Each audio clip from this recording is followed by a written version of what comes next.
evening, everyone, and welcome to Three Coaches, One Topic. My name is Donna Burfield, and I am the founder of Joy and Purpose Coaching, which is I concentrate more on parenting, and I run Coaches Supporting Coaches. So this evening we are joined with Navina and Garane, and I will pass it over to them to introduce themselves and their niches. Navina. Thank you, Donna, so much. First of all, it's a pleasure being here. I'm excited. It's new. By the way, we don't know what we're going to discuss. Donna will spin the wheel and choose the topic, but we are here.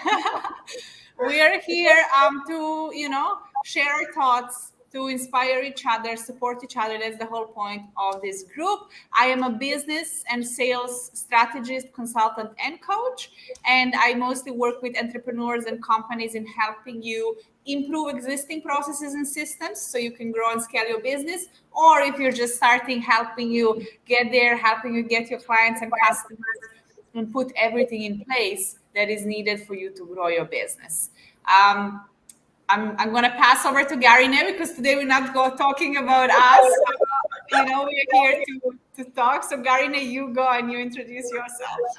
All right. Hello, everyone. Good evening. I'm so happy to be with you here today. And let's see what this conversation will lead us to. My name is Garine Serpikian. I'm the founder of Gratifying Wellness. I am National Board Certified Health and Wellness Coach, Integrative Nutrition and Functional Medicine Coach. So basically, I help people who have chronic conditions and autoimmune conditions to improve their health by working on, lifestyle changes and food changes in a way that would support their body. So that's in a nutshell of what I do. That's all that you do. I love it. Thank you very much, Navina and Garane. Okay, so what we'll do first, as you know, and Navina hinted to, we have a wheel, and there's 8 topics on there. We do not know what we're going to get, which is the fun part. So whatever comes up for us, past experiences, present situations, we will be able to share. And at the end, we will share some coaching tools and strategies that will help you to move forward. Okay, so here we go. So today's topic is, yes, good, fitting in versus belonging. Right, well, there you go, ladies. That is our topic for the day. So, right, what came up for you when you saw that? For me, I always think about that quote, why are you trying to fit in when you're born to stand out? So I think that's something we're going to discuss a lot. This need for us, of course, human need that we want to belong, right? And we can see that. I studied psychology, and we can see how it affects us when we don't have a sense of belonging. And we can see that very strongly with teenagers, right, who are trying to belong in a group, how powerful it is for them, and how it's needed to be accepted from your surrounding, and how much, for example, if we are not accepted from our family, how much it hurts us. If our family doesn't support us, even when we're grown up, let's say in building our business, how hurtful it is for us. And I like the topic. It's very interesting. And it always interests me, this topic, like why we have this need, really strong need to be accepted and belong in our circle, right? And I think we're gonna dig deep. But what do you think, Garine? Okay, well, the way I live my life is definitely not fitting in.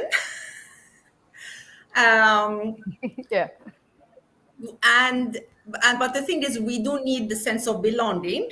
So I do stand out with the way I live, but at the same time, I need to belong to a community. So I did have to get out of my immediate circle and the usual people I knew to find a tribe or a circle that I would love to belong to, who understand me, and I can share there openly, and they help me grow in what I am doing. So belonging is beautiful, but you choose where to belong. You don't have to belong to whoever just around you. Like, when we are younger, we don't have much choice. You have your small family, you have the school community, maybe later you have, the college community. You try to belong to a tribe, you try to fit in with whatever is norm there. But if that doesn't feel right with you, then you really don't have to do it. Yeah. So I'm all for standing out, fit out, but find a group that you can belong to. Yeah, I think what came up for me with these two things is fitting in is more about that external validation. And that's when you don't know yourself, you're not aligned with your values, or you're trying to actually determine what your values are. And that comes with youth and naivety and inexperience. Belonging comes, again, this is a personal interpretation. I see that more as a tribe, as more survival. If we look back over the years, it was, important that you belonged to something, so you didn't get attacked and you protected your youngsters and so forth. So I see the two very, very different.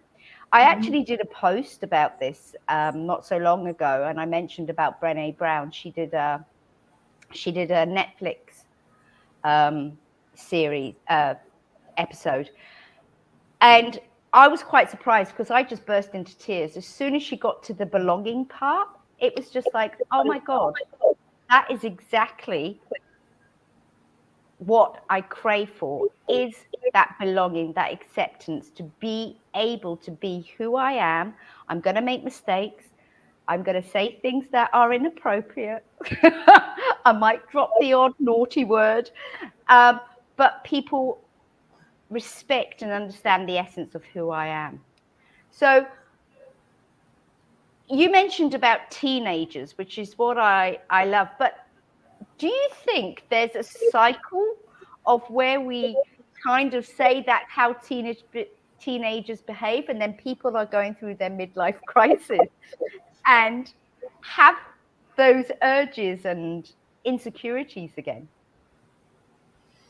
For me, it's interesting. I think I'm going to have to ask you to repeat the question, because when you were talking, I started thinking, and a lot of us can relate, and people listening, moving to a different country as expats, right? And I felt from the moment I arrived, like it's very, I cannot explain it. It's a feeling. The moment I step here, I said, I belong here.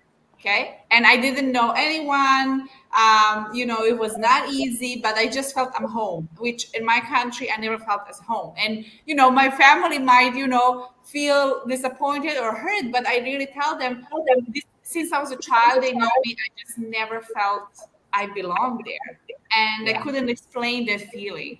And when I arrived here, I said, "Oh my God!" I arrived home, and people, say there are pros and cons and things like that. And I don't know if I'm going to stay here forever, but it just felt like I belong.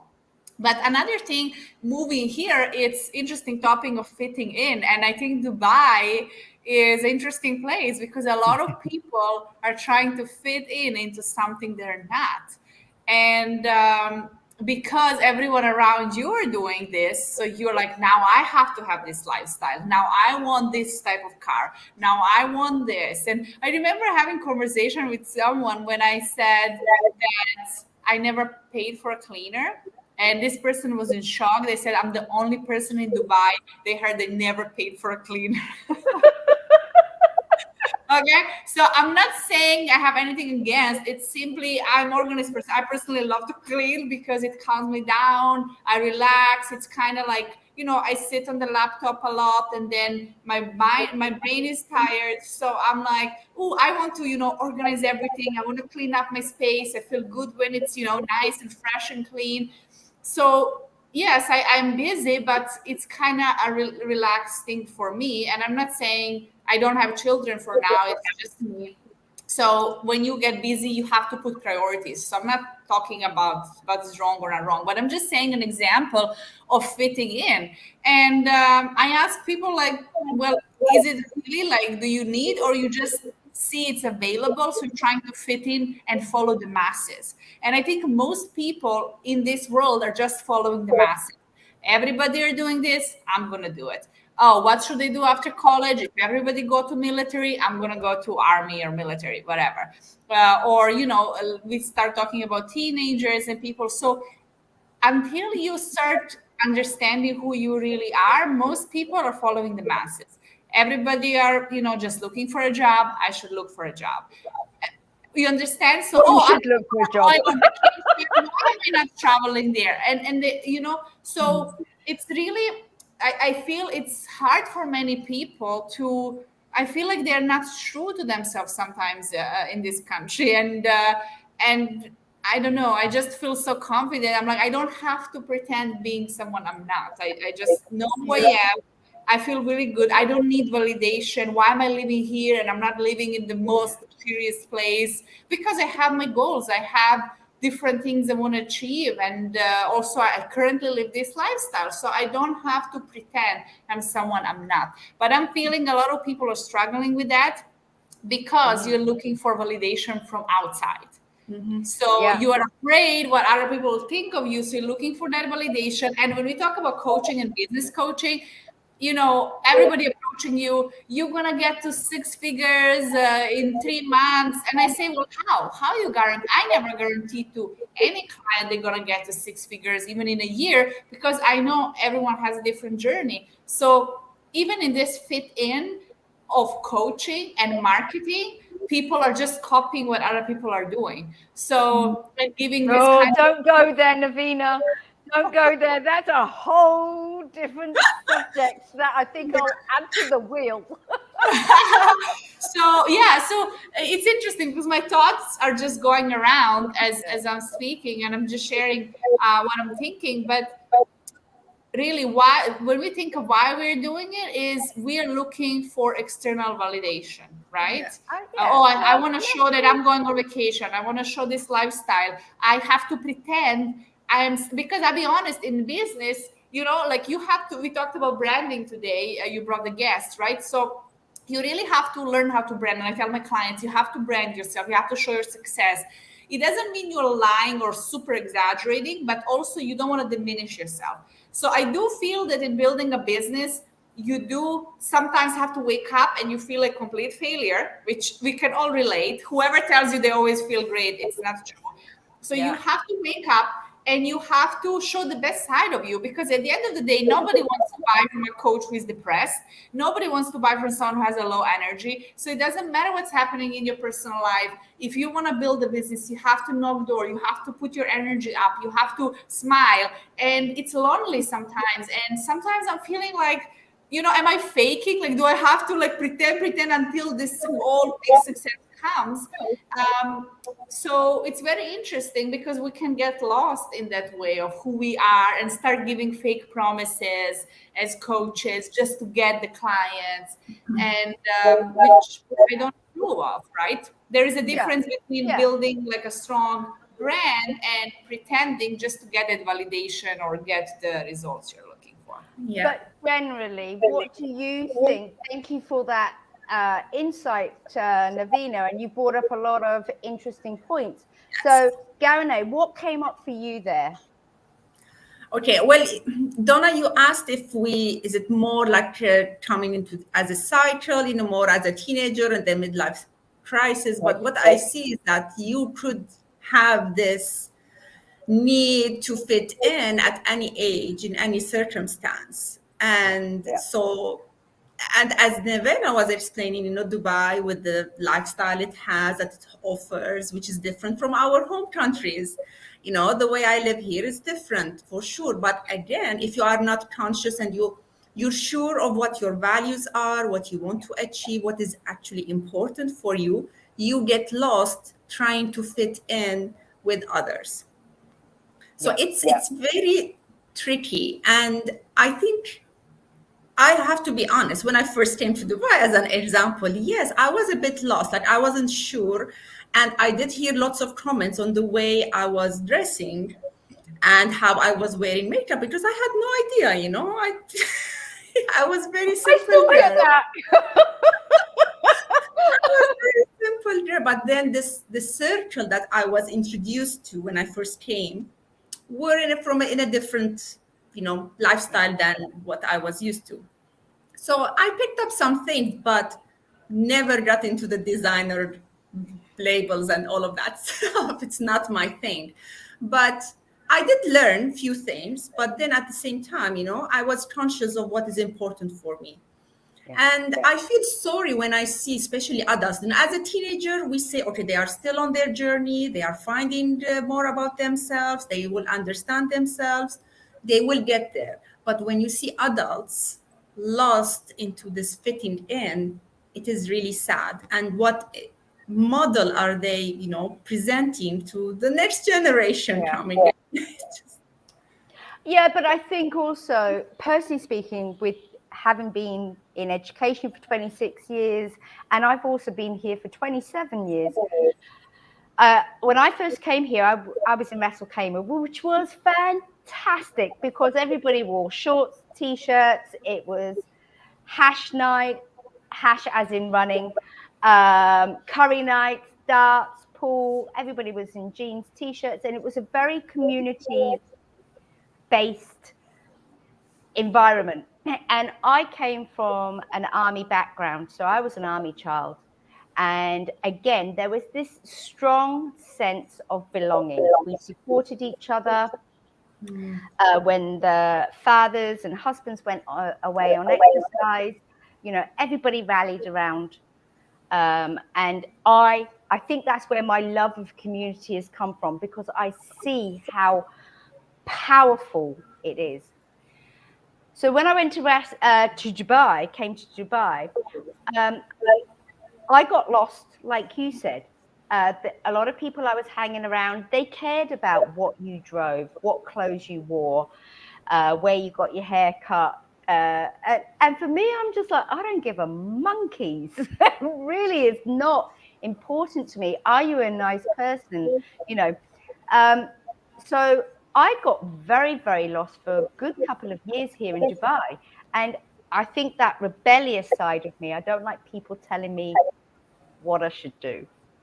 It is to fit their agenda. If it's for the greater good, then yes. But if it's to fit their agenda, and I didn't like to be told I wasn't good enough. So, I didn't have a lot of friends. However, I still stuck firm with, who do I want in my tribe? Who do I want in my circle? I want to have intellectual conversations. I don't want to get drunk every night. I don't want to do all these things. So for me, that was a non-negotiable. So Donna, how do you think, and what do you ladies think about how can people move? Because it can be very difficult, right? We come here, we don't know many people, and we have the sense in life we want to belong, right? And I think a lot of people in coaching space, they work here and you work with a lot of experts, they're going to experience this. So how can we create that certainty within ourselves and find our tribe? What is it that you think? Garina, you go first. I'll answer afterwards. Well, it's been a journey for me. And I always share with my family that I found my first friend in Dubai after living here for 10 years. That's how long it took me to find someone that I can talk to her openly. And she has, she cares about important stuff and, big causes and, very successful also in what she's doing, and she has ambitions and she's looking for growth. So it took me 10 years to find my first friend in Dubai. I wish there was coaches supporting coaches at that time. Because now, like before coaches supporting coaches, honestly, I met Donna in female fusion. I met Jihan in female fusion. Like unbelievable how much they added value to my life with knowing them and having their support, because they are like-minded, so that's a group Yeah. I would love to belong to. I don't need to fit in with everyone around me. I just need to find my tribe. And when you are clear of what is your path, what you're trying to achieve, what is important to you, you need to sit down and reflect. Life is very like fast paced, and it's overwhelming, it's very busy. So you need to take that conscious time to reflect on what is important, and then write down your goals. I want to meet people who are like me, I want to meet people who want to support me, and then find them, go out and find them. So it could take time, Yeah. but it's when you find it, it's like you found treasure of gold. Yeah, And it is. It's just like, oh, thank God for that. I'm not alone. No, but Exactly. I'm not crazy, I'm not as I the odd one out.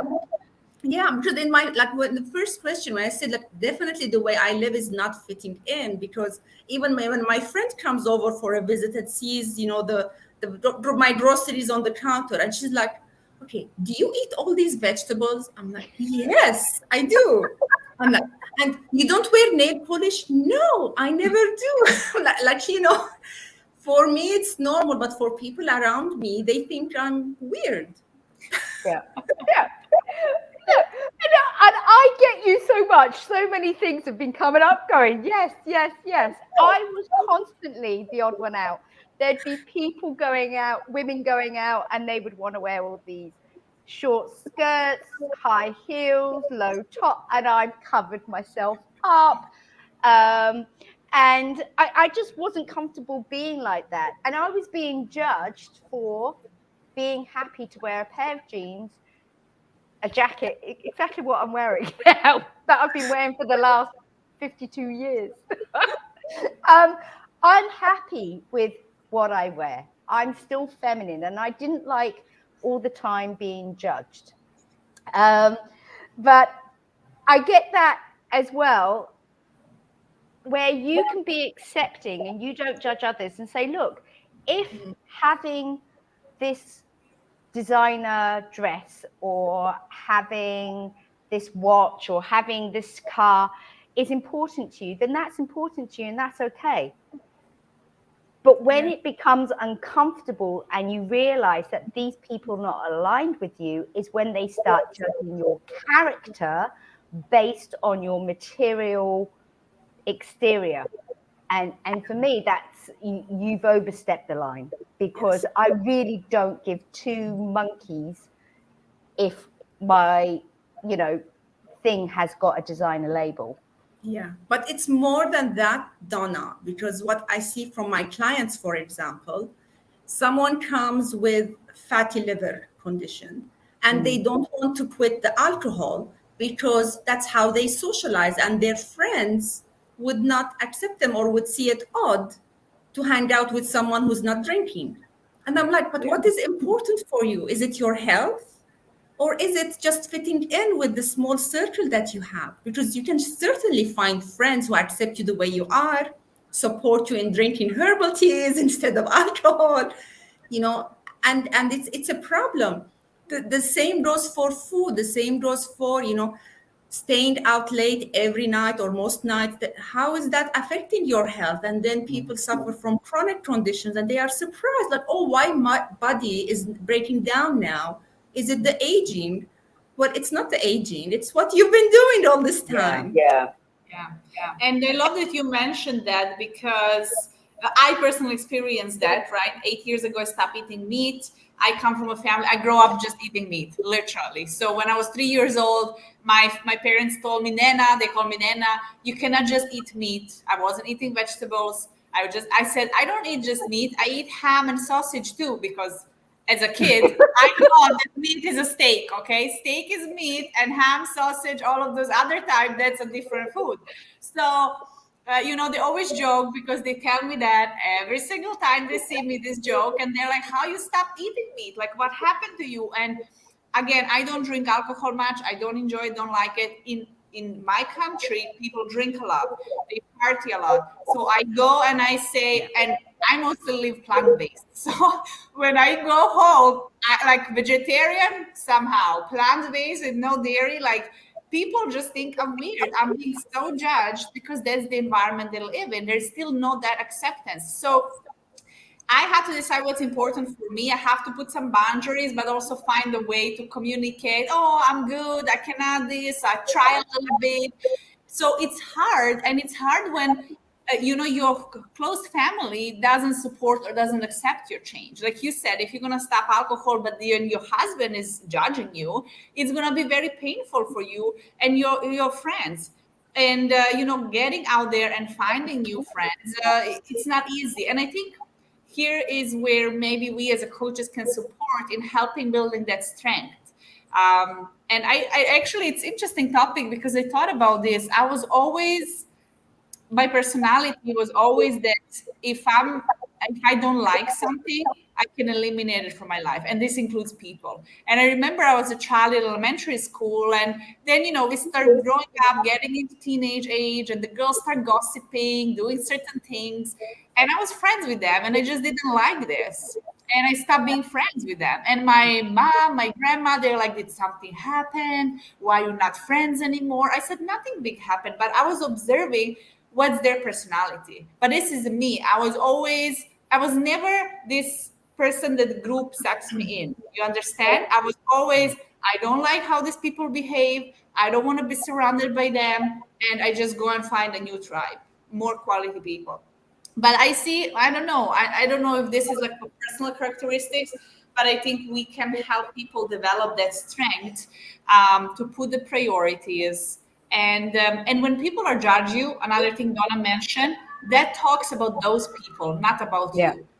Because if somebody, I don't judge my friend. I have friends who drink. I have friends who don't drink. I have friends who smoke, don't smoke. I'm not going to judge them. And also they know what I eat, what I don't eat. So I don't feel I'm being judged. This is who I am. And we, despite the differences, we can be friends. When you have that real friendship, like you said, maybe it's going to take 10 years to find a real friend, but that's the real friendship. The real friendship, someone who accepts both differences. You can, still love each other no matter how different you are. And all of those external things, to me, it's so silly because I know someone who is extremely successful, rich, and she's looked like this super flashy Barbie person. And she's a lovely person, but people judge her so much because she loves to look like this. She loves to be this gorgeous, glamorous woman. But when you meet her, how much she supports other people, how much charity she's doing, how many, like, it's unbelievable. But unfortunately, I saw how people judge her because this is how she likes to dress. So again, that's on the people judging someone, and we have to develop this strength that we don't depend on other people's opinions, because there's always going to be someone disagreeing with you, right? I read somewhere, Garine, somebody saying like, we are surprised that like people on this planet can find anything to eat, because every fruit or vegetable or a food has someone who has pro and cons. So you say banana, there is a nutritionist who tell you don't eat banana, and then others say banana is good, and then you say I don't know, then you say meat, and another person say meat is good, and another says meat is horrible, right? So like I don't even know how we eat something, because everywhere in the world, for every single food out there, somebody will say something against it. So we have to stop depending on other people's opinion, find what's important for us, what resonates with us, and not be afraid to eliminate people from our lives, right? And because also detoxing. Exactly, you evolve and change, and people around you will change, your circle will change, and don't be afraid of that. So this is what resonates with you. Sorry, everything paused then. It was just me moving. I was like, no.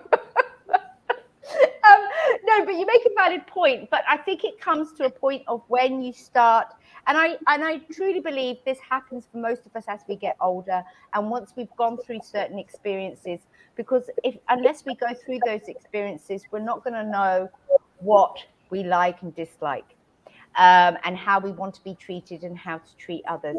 So there is a big aspect of awareness here. So if you were saying what can we as coaches help people to support them going through this transition, is Garane, with regards to that situation that you mentioned, what does that person want? Does that person want to be healthy? Does that person want to have a longer lifespan? Does that person want to be more energetic and do this, that, and the other? So if you do that, great. However, also you've got to start thinking about, what does a good time, what does belonging and activities with like-minded people look like for you? So where it might be okay to do this occasionally, Yes, find those people that align with that. So it's not like you're doing that cutoff. It's a case of, I will tap into that, but this is my focus. Exactly. So as a coach, so as a coach, we start with talking about the vision. What is your main goals? What would you like to achieve? How you envision yourself after a year, after 5 years? And this will be the compass, to guide us throughout, our journey of supporting the client. So once they understand that, and it's amazing, every time I do this exercise on the first session, they were like, wow, like some of them did not even realize this is what they wanted, or this is the kind of concerns they had, which they never talked about. So once you clarify that, then you move into how to make this practical, because we don't want to cut you off from your social circle. No. You don't have to isolate yourself. That's the worst thing you would do to yourself. So you need to have the tools, understand yourself, understand your own boundaries, understand what's important, and then have practical tools to deal with it. When it comes to food, some people are used to overeating. They eat big portions because that's how all their friends eat when they go to the restaurants. They order the same types of meals. All right, you go there. Okay, we start with small habits. Start with the salads, for example. Okay, Eat beforehand. But beforehand, you can do that. Share the food, put in your plate, but then you don't have to actually eat the whole thing. So you're still there, you're socializing, you're eating slowly, and you don't have to finish the plate, and you're having a good time. Same for alcohol, drink 1 glass of alcohol followed by a glass of water. Try to balance it. Understand what is your threshold, what is enough, not enough. Or if you're doing, a dry month, for example, then it's okay. People accept that. Oh, it's a dry month. Okay, it's just a month. They would accept it. So you find ways to make this practical without, alienating yourself from your surrounding. But at the same time, if you are in a toxic relationships, toxic circle, then maybe it would be a good thing to cut off these relationships. But that needs also discussion and further digging deep into. Exactly. And one of the main coaching tools that we do is just like, if you continue doing the same thing day in, day out, what is going to be the outcome? Yes. So what do you need? What outcome do you want? And so therefore, what do you need to start implementing? What are the small steps? And it is small steps. And I think so many people are afraid to say, no, I don't want to do this. And if you just allow me to share this, when I started out of school, we had an inset day, and we had all the teachers, all senior leadership there. And one of the exercises was, the headmistress turned around and mentioned something. Are you this or are you that? Go to that side of the room. So are you, say, a Mercedes or are you a Jeep Wrangler? And then you'd have to go. And one of the questions she's asked was, are you a yes person or a no person?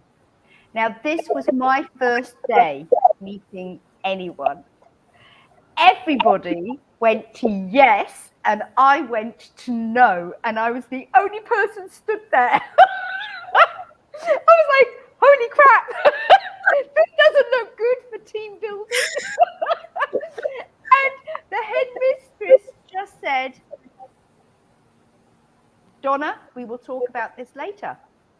So that made things feel a little bit worse for me. So when I had that conversation and I said to her, I am a team person, but I will not say yes if it's immoral, illegal, or to stroke your ego. And I said, the child always comes first. So if you had asked, am I a team player? I would have gone to the yes. But you just said, am I a yes person, basically? And I was just, no, I'm not. So I'm not how to lose friends in 2 seconds. I'm not going to say yes to everything. I'm going to set boundaries. And saying no, I think it's a problem for so many people. And I think we all experience it at some part, right? Maybe in some areas, maybe in relationships, maybe with the family, maybe, with friends. So we all had areas where we have to learn to say it's okay. It's okay to say no. I don't feel like going out today, or I'm feeling tired. I don't want to. And losing that fear of what other people think or how it have consequences, because you have to prioritize yourself, and everyone has the right to say yes or no. Yeah, exactly. And don't get into that cycle of lying to justify and to appease other people.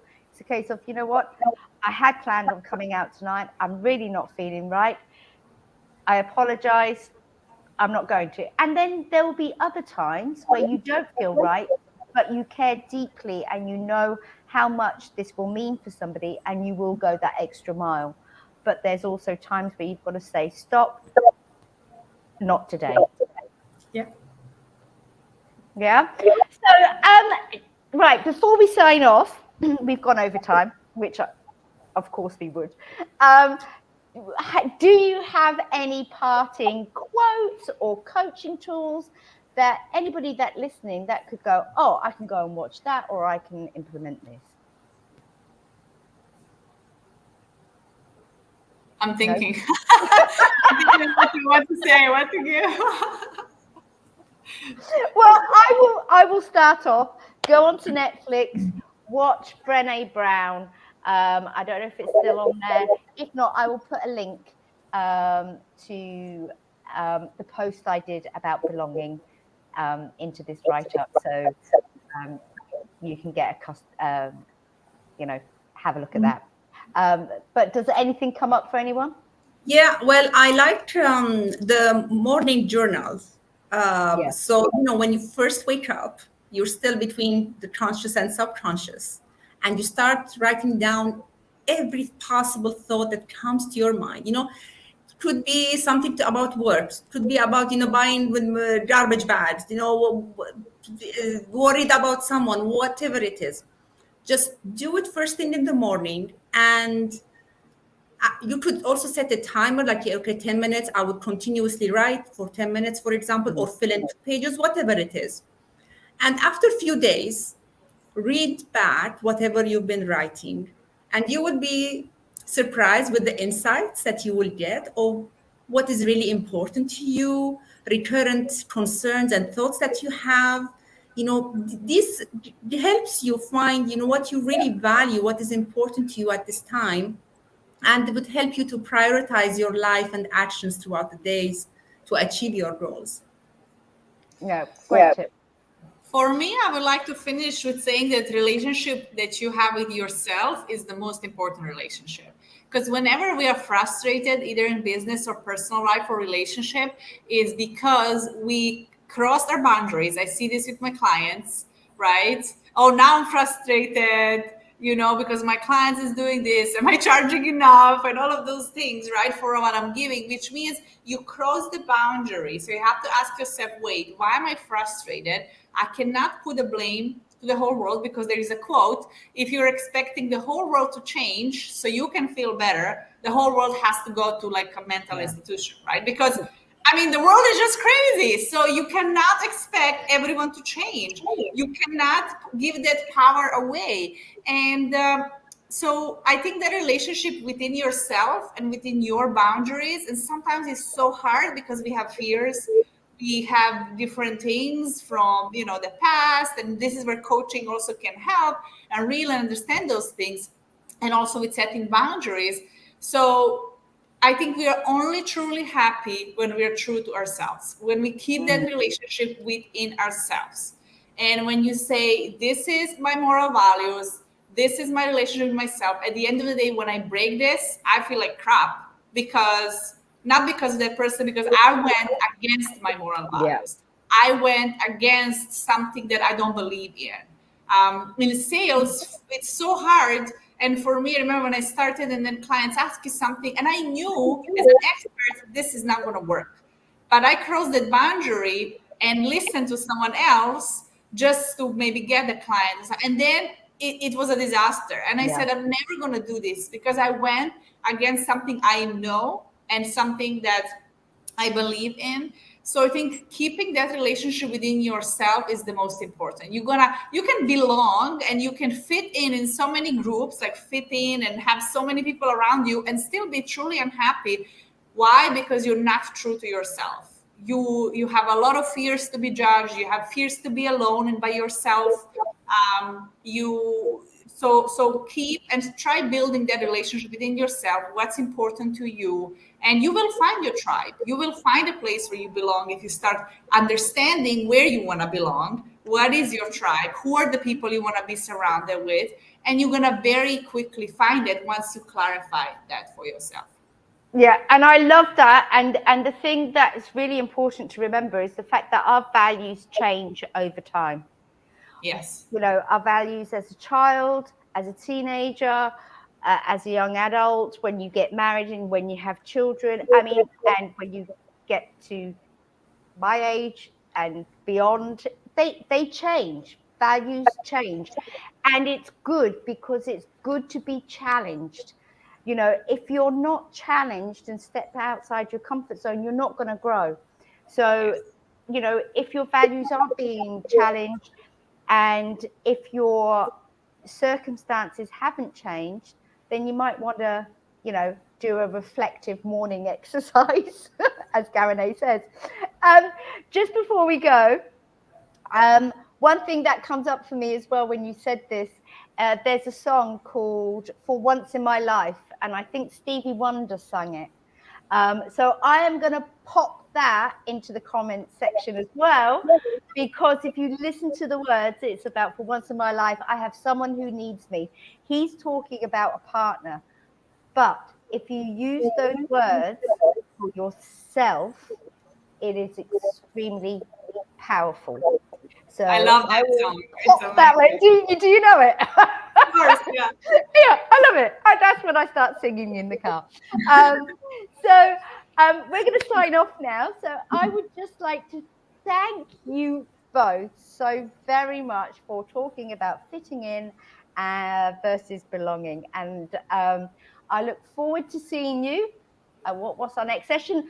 Navina, you've got your workshop coming up, and then we've got our discuss and grow session. So thank you all so very, very much. Thank you, Donna. Bye-bye. Thank you. Thank you, guys. Take care. Bye-bye.